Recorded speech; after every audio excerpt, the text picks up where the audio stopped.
Bachir Fofana est un journaliste bien formé.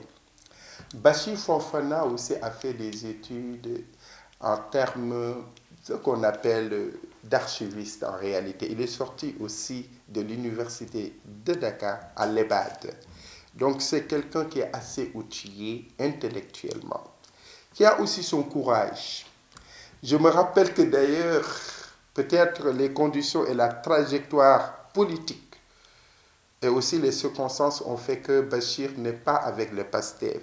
Mais normalement, il aurait pu aujourd'hui être dans ce gouvernement parce que Bachir est l'un des premiers à avoir vu les potentialités de l'actuel Premier ministre, M. Ousmane Sonko.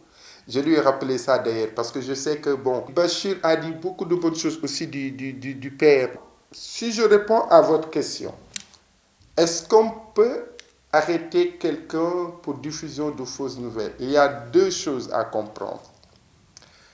Intellectuellement, honnêtement, un journaliste ne devrait pas diffuser de fausses nouvelles.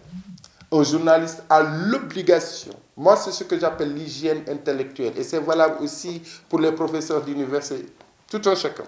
Quand tu recopies un article de Dakar Actu ou bien une information qui a été sortie en premier par Dakar Actu, la décence voudrait que tu cites Dakar Actu pour avoir travaillé en premier sur le sujet. Ça, c'est des problèmes juste d'éthique.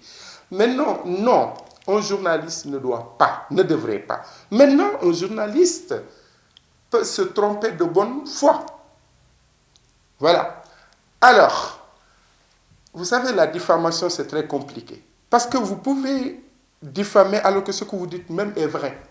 Est-ce que vous savez ça? Par contre, vous n'avez pas la possibilité de prouver cela, d'amener les preuves de ce que vous alléguez. Et ça pose problème.